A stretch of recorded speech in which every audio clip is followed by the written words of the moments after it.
Kom ons bid so 'n oomblik saam. Dankie Here vir hierdie gebeure wat voor ons kon afspeel. En Here wat selfs as 'n mens al hard geword het van skaamte dalk of van ongehoorsaamheid of van wat ook al wat ons van U af weghou, dan kan ons nie anders as om net te sien hoe ons oor duisende jare nog steeds aan U beloftes kan vashou nie. En dat U ons nie gelos het nie. En dat U met ons op pad is. Seën ons nou as ons in die woord is, ons het gebid. Nou, Gees van die waarheid, leer my die klop van die hart. En ag Here, my woorde is nie so belangrik vandag nie. Dis belangrik wat elkeen van ons hoor. In ons eie hart, in ons eie gees. En daarom bid ons dit in Jesus Christus se naam alleen. Amen. Dankie, ons teks vir vandag is die laaste teksvers uit Timoteus uit. Die Clarence geloofsfamilie mense, ons het nou al gereis deur Timoteus van September tot hier in die einde van Oktober. En hierdie is ons laaste teks uit Timoteus uit. En ek hoop in die proses het julle iets gevat van die werklikheid van die evangelie. Timoteus wat 'n jong predikant was, waarskynlik laat tienerjare of vroeë 20er jare, wat 'n gemeente moes lei in Efese, 'n groot wêreldstad, te midde van vervolging en te midde van gestry in die gemeente en te midde van sinodale debatte wat gevoer word. Dis maar soos in ons tyd. Hierdie jong dominee, hierdie jong predikant het hierdie briewe gekry van Paulus af in die tronk in Rome. Nie regtig in die tronk nie, hy was in huisarrest. Maar daar was 'n wag wat gekeer het dat hy nie weggaan nie. Maar hulle het nie vir hom kos gebring of sulke goed, soos in vandag se tyd, dat jy 3 goeie eters kan kry as jy nie dronk is nie. Hulle het vir hom, vriende moes vir hom sorg. En jy sal sien in sy briewe telkens uit die gevangenis uit, sê hy, dankie vir so en dankie vir dit en dit, wat vir my ietsie gebring het om te eet, iets om te drink. En hy skryf hierdie briewe vir hierdie jong predikant, wat hy wil aanmoedig om die Here Jesus te volg, en om te bly volg, en nie op te hou nie, en nie oor te gee nie, en getrou te wees aan die woord. Nou vandag lees ons uit Paulus se laaste gedagtes. Dis is enige brief, hy's nou besig om af te sluit. En ek weet nie van julle nie, maar ek het groot geword met 'n bidtuur, woensdag aand bidtuur, waarna toe ek skoppend en skreeuwend gesleep is toe ek 'n kind was, en dan die ooms opgestaan en gebid, en dan raak hulle gebed op, en dan bid hulle vir die manne in die grense en die mense in hospitale wat so maklik kom aan die einde van die gebed. En op 'n manier is Paulus besig om dankie te sê en om 'n paar persoonlike woorde te rig. So kom ons vat by vers 6 die teks. Hy sê, wat my betref, ek word alreeds as 'n drankoffer uitgegiet. Die tyd van my dood is voor die deur. Ek het die goeie wedloop afgelê. Ek het die wenstroop bereik, ek het gelowig end uit volgehou. Nou wag die oorwinnaarskroon vir my, die lewe by God. Op die dag dat hy weer kom, sal die Here, die regverdige regter, dit vir my gee. En nie net vir my nie, maar ook vir almal wat met verlange uitsien na sy koms. En dan het hy 'n klompie persoonlike goed. Ek gaan daai tussenin versies van dit so 'n bietjie vir ons lees. Hy sê, probeer so gou as moontlik na my toe kom, want Demas het die teenswoordige wêreld lief gekry en my verlaat en na Thessalonika vertrek. Goeie vriend, kollega, bedieningsvernoot wat opgegee het om Jesus te volg en teruggegaan het waarskynlik na sy huis toe. Crescens is na Galasië en Titus na Dalmasie toe. Net Lukas is by my. Lukas, die skrywer van die Lukas Evangelie, die mediese dokter, wat nog in Rome is en vir hom sorg. Gaan haal vir Markus en bring hom saam met jou, want hy kan my tot groot diens wees. Tychicus het ek na Efese toe gestuur. As jy kom, moet jy die reismantel saambring wat ek by Carpus in Troas laat bly het. En ook die boeke, veral die perkamente. Dis eenvoudige persoonlike woorde, nie? Hier sit 'n ou, hy's in huisarrest, hy gaan voor die hof kom, hy's uiteindelik tereggestel vir sy geloof. Praktiese goed wat hy vra van die mense wat hom ondersteun. Alexander die kopersmid het my baie kwaad aangedoen. Mag die Here hom vergeld vir wat hy gedoen het. Jy moet vir hom op jou hoede wees, want hy het ons prediking heftig teengewerk.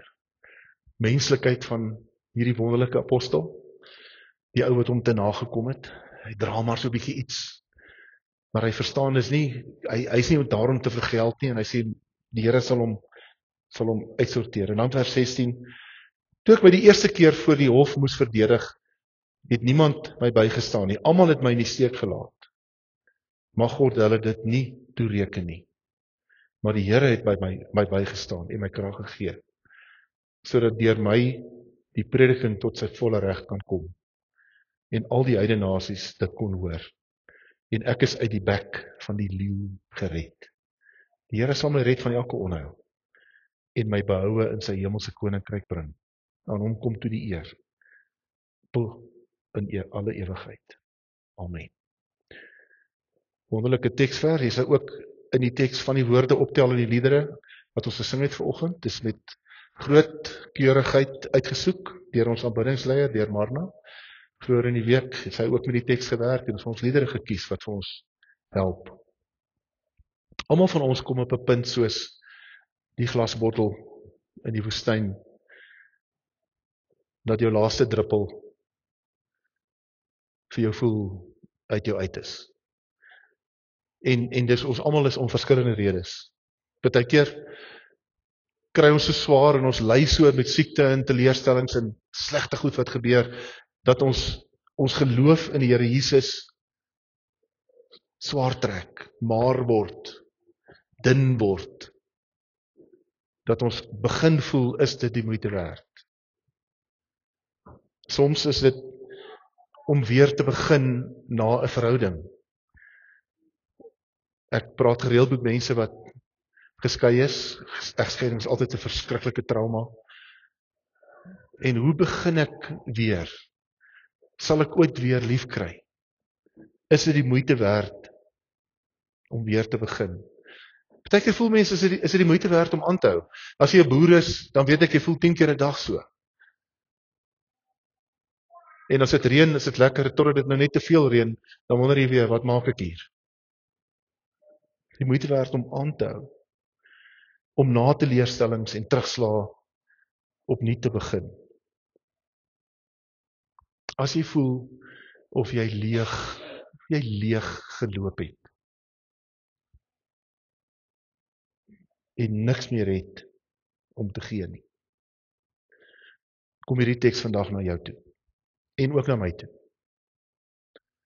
Want ons sien 'n Paulus hier, in hierdie teks, 'n baie menslike Paulus, 'n baie kwesbare Paulus, maar ook 'n onversetlike Paulus. Baie kwesbaar, maar gefokus en onversetlik op wat belangrik is. Hy sit in sy laaste dae, hy sê dit ook, ek is aan die einde van my lewe. Ergens in 'n ander brief sê hy, ek wou nog Spanje toe gegaan het, om die evangelie te verkondig, maar ek weet, ek gaan waarskynlik nie daar uitkom nie. Hy kon nie regtig slaap nie, hy kon nie regtig eet nie. Hy het mense nodig gehad om hom te versorg, en daai mense het hom verlaat, daai mense, dit het te warm geword vir hulle. Hulle het dalk ook so gevoel, soos die druppel.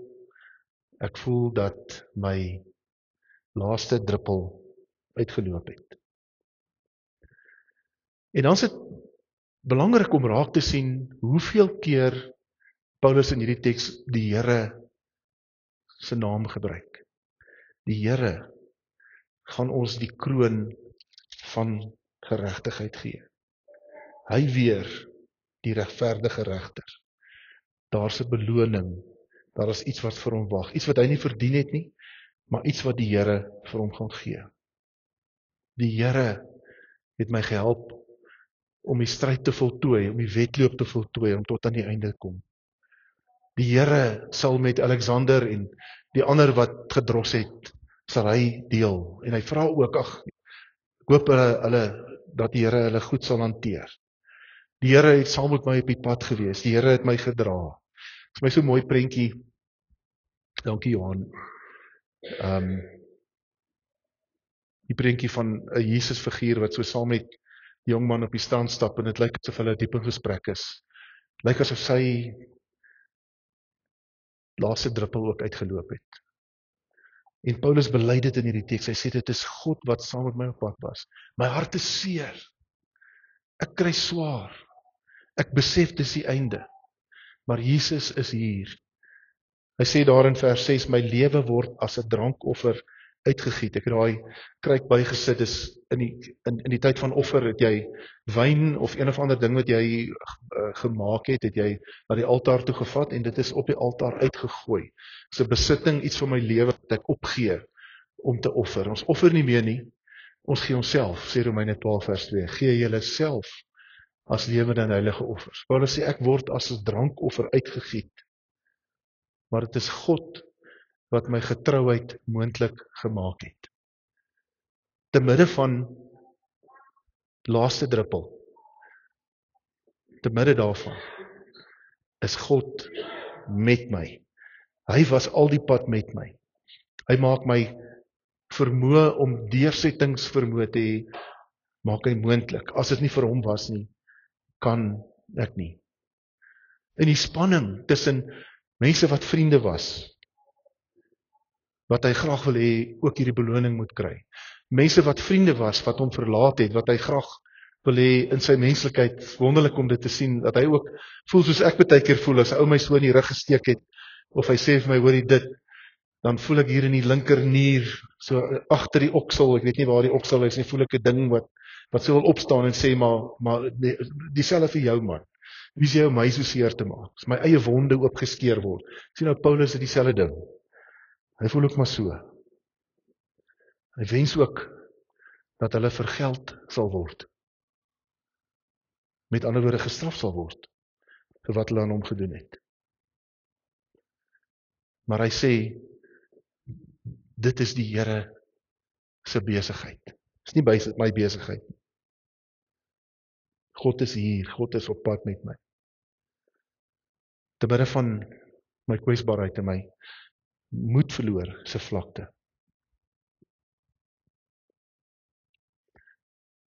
Ek dink ons kan een of twee goed hier saam met ons huis toe vat.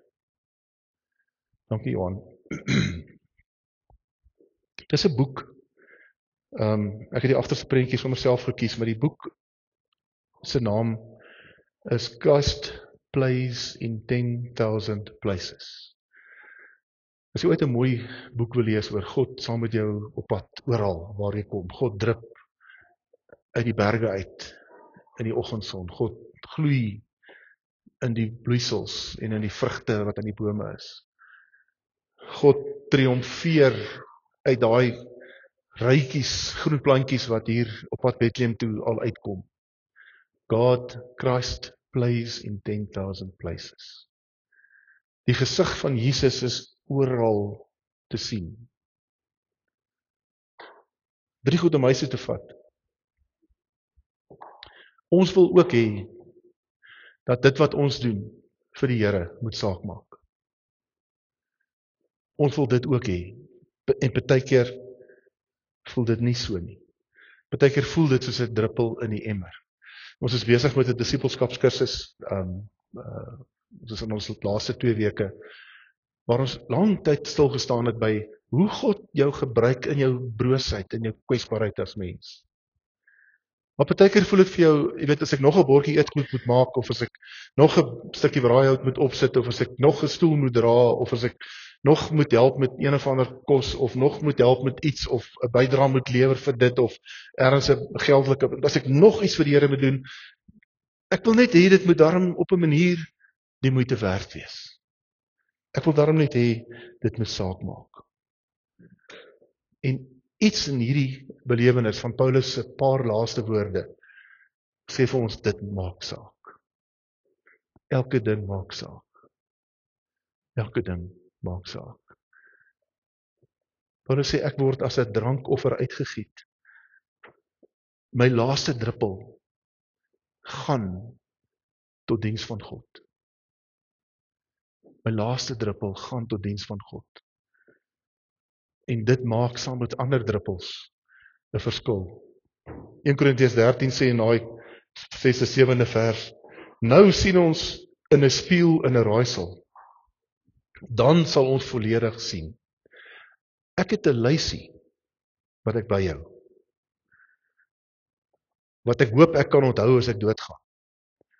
Eerste ding wat ek gaan probeer onthou is as ek agterkom ek is dood is, kan ek die lysie onthou. Want ek het 'n klomp goed om vir God te vra. Hoekom? Het ek wiskunde so sleg gedop in standaard 9?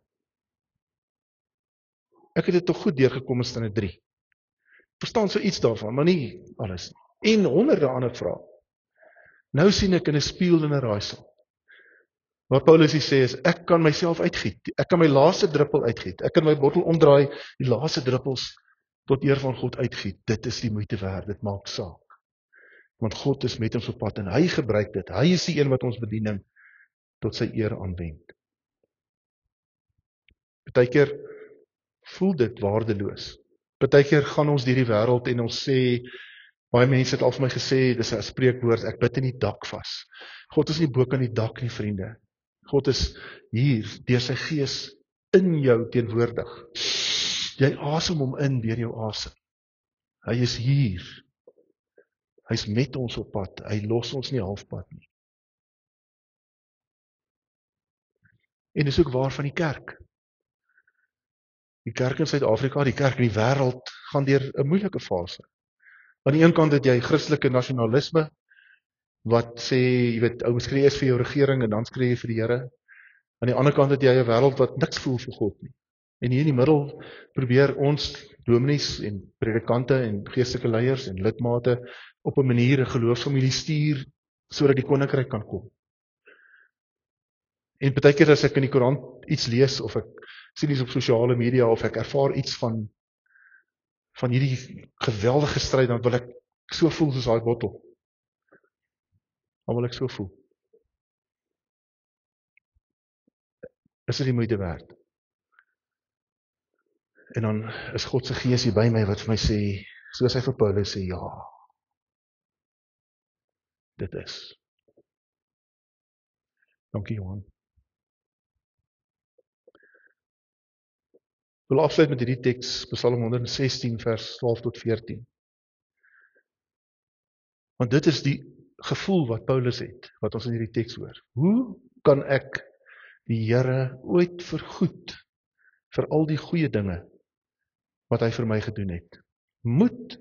Maar ek sal vir hom iets terug doen. Ek sal vir hom dankie sê. Ek sal na hom toe gaan. Ek het beloftes aan die Here gemaak. Ek sal dit hou, sodat al sy kinders dit kan sien. Hierso is vanoggend 2 ouerpare, wat hulle beloftes gehou het. Hierso is oupas en oumas, wat hulle beloftes gehou het. Ten spyte van. Ek ken van die oupas en oumas ook goed. En ek weet, daar's donker, diep, duistere tye wat 'n mens deurgaan. Wat sal ek vir die Here terug doen? Kan net vir hom dankie sê Paulus. En onthou 'n dankie of 'n vergewe my beteken niks sonder 'n gedragsverandering nie, né? Wat is die geskenk van 'n dankie? Is iemand wat dankbaar optree. Maar die dankie dat jy ons genooi het vir die braai, en dan breek hulle jou glase en steel jou messe goed en gaan huis toe. Dis nie 'n dankie nie. Vergewe asseblief dat ek so ongeskik was, en dan môre is jy net so ongeskik weer. Daai is nie vergewe nie. Die beste teken dat 'n dankie en vergewe my opreg is 'n lewe wat anders lyk. 'n Dankie wat sigbaar is. Wat sal ek vir die Here doen? Vir hom dankie sê. Hierdie ervaring vanoggend is iets wat my diep raak. Saam met hierdie teks wat hier onder dit inskuif en sê, die eer behoort aan die Here. Dit is die moeite werd. Kom ek sluit af met 'n storie uit my eie lewe uit. Die aand toe ek bevestig is as predikant, het my ma my toga kom omhang. Ek het 'n toga. Ek het nou vir die kerkraad gesê. Hulle sê, luister, as mens hierdie kant uitkom, Ons kom nou hierdie kant uit omdat ons die moederskamer privaat gaan hou. Want met COVID het almal uit die moederskamer gekom. Ons wil hierdie mamas moet kan weet, daar gaan nie iemand inkom nie. Toe sê een van die ouderlinge, maar as jy hier uitkom, het jy 'n beffie aan en 'n toga. Toe sê ek, het 'n toga. Sal hom 'n bietjie aantrek en dan sê ek vir die gemeente, I am Batman. Dis vir 'n ander dag. En nadat my ma die toga omgehang het, by Port Elizabeth Sonderwils gemeente, en sy baie bewoe was in daai oomblik, het sy nadat het my gesê, toe ek 'n klein seentjie was, was ek verskriklik siek, ek het nog steeds asma, dra altyd 'n pompie. Het sy vir die Here gesê, Here, as U hom gesond maak, sal ek hom vir U bediening gee. Sy het vir my nie 'n enkele woord daarvan gesê, ooit in my lewe, tot die dag, nadat sy my toga omgehang het. Sy sê, my kind, ek onthou hierdie woorde aan die Here. Ek sal die beloftes hou, wat ek aan die Here gemaak het, want hy hou sy beloftes. En hier staan ek as predikant 35 jaar later, in my bediening, wat die Here vir my gegee het, en al wat ek kan sê is, dankie. Amen, kom ons bid. Dankie Here vir hierdie wonderlike woord, dankie vir hierdie doopervaring, dankie vir die jong ouers en die kosbare skat wat hulle skielik ontvang het. Dankie vir oupas en oumas wat vreugde kan beleef vanoggend en sommer net kan sê, dankie Here. Hier is ook oupas en oumas wat se kleinkinders siek is, wat ons aan nie kan opdra, dan sê, mag hulle ook weer onbevange die vreugde van dit beleef. En dankie dat U met ons op pad is, of ons ouers is, wat ons kinders wil opvoed, en of ons net mense is, wat U wil volg in hierdie lewe. Help ons om onsself uit te giet, terwyl daar nog net 'n druppel oor is. Want dit is die moeite werd. Ons bid dit in Jesus Christus se naam alleen. Amen.